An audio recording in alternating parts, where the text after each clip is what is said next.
Okay, so just a quick lesson today on probability questions.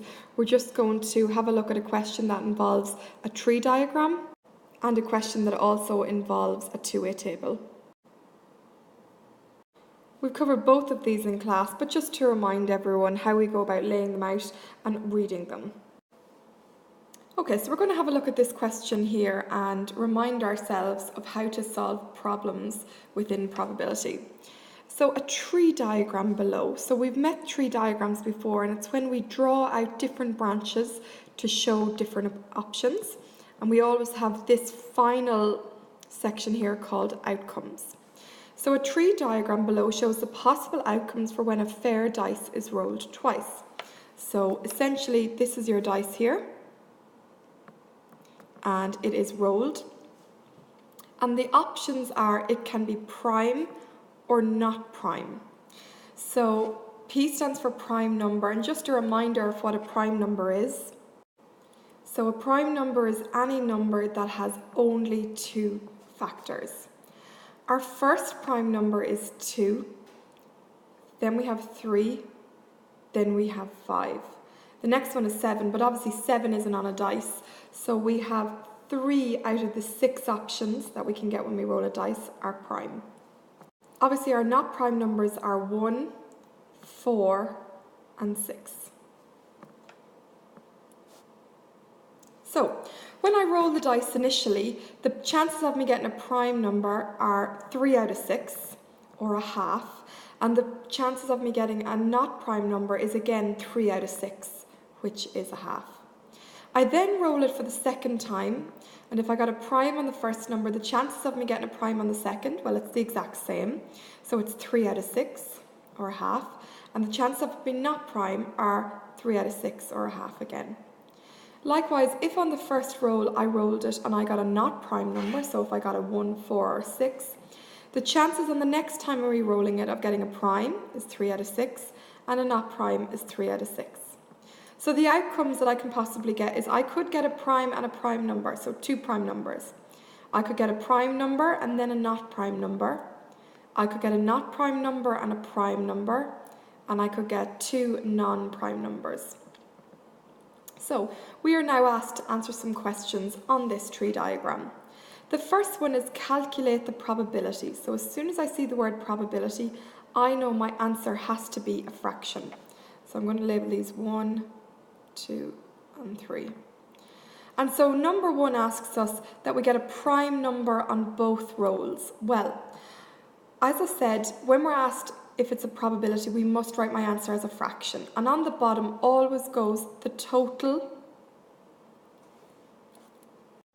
number of outcomes. So in this case, if we have a look at our outcomes, we said there are 4 different outcomes you can have in this case. So my answer will be out of 4, and that you get a prime number on both rolls, it is 1 out of 4. Number 2 then asks a number that is not prime on both rolls. So the only one that happens there is this one here, which is non-prime, non-prime, and that again happens only once out of 4. And the final part then says a prime number on the first roll and a non-prime number on the second. So on the first I get a prime number and a non-prime number on the second, which is this option here, and again that only happens once out of the 4 outcomes. The last question we're asked on that is, if this experiment were carried out 100 times, how many times would you expect to get a prime number on both rolls? Well, the chances of getting a prime number on both rolls is 1 out of 4. And so we're now going to see, well, what is 1 out of 4 of 100? And so we know that a half of 100 is 50 and a quarter of 100 is 25. So we would expect, and that is your expected frequency, to have it occur 25 times. Our second question is based on two-way tables, and just to ensure that everybody's quite clear on how these are formed. So 2 girls play a game with 2 fair spinners, okay, and they spin them as shown.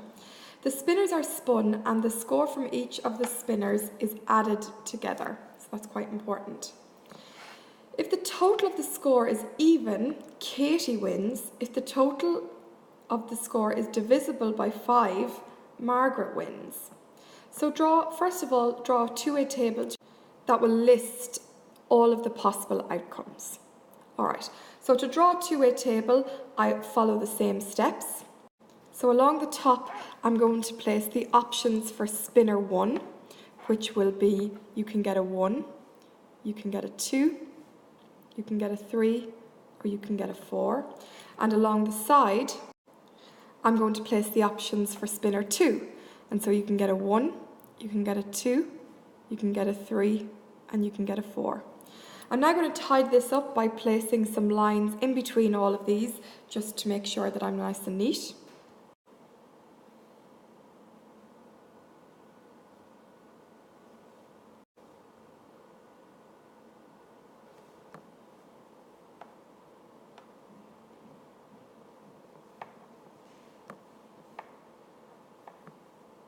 Be a bit quicker at this than me. Okay, and so that's pretty much it laid out. So again, let's go back to the question. The spinners are spun and the score from each spinner is added together. So on spinner 1, if I got a 1 and I got a 1 here, I would in actual fact have gotten a 2. With this one here, if I got a 2 and a 1, I would have gotten in total a 3. And you might be able to see a pattern emerging here. So 2, 3, the next one was 4. And the next one is 5. I go down to this square here. So if I got a 1 in spinner 1 and a 2 in spinner 2, 1 and 2 would give me 3. If I got a 2 and a 2, 2 and 2 would give me 4. And again, you're seeing the pattern. 3, 4, 5, and 6. Again, this one here, if I got a 3 in the first one and a 1 in the second, or a 1 in the first one and a 3 in the second, I'd have gotten in total of 4, a 5, 6 and a 7. And if I got a 4 and a 1, I'd have a 5. If I had a 4 and a 2, in this point here, I would have a 6. 4 and 2 is 6, 4 and 3 is 7, and 4 and 4 is 8. So I have now completed my two-way table. Again, just follow your steps. Option 1 on the top, option 2 on the side. Lay it out correctly and ensure that you draw lines to keep everything nice and neat. So, we were told that if an even number comes up, Katie wins, and if the score is divisible by 5, Margaret wins. And we're asked, well, is this a fair game? So when I do out my outcomes, I've listed them here in a two-way table. How many outcomes are there? Well, there are 1, 2, 3, 4, 5, 6, 7, 8, 9, 10, 11, 12, 13, 14, 15, 16. So there are 16 outcomes in total. Okay, so we know that if the outcome is even, Kate wins. So let's have a look and see how many would she have won if it was the case. So she'd win 1 game, 2 games, 3 games, 4 games, 5 games, 6 games, 7 games, 8 games. So she has an 8 out of 16 chance of winning because there are 8 even numbers within the results. Margaret, on the other hand, she is saying that if she wins, if it's divisible by 5.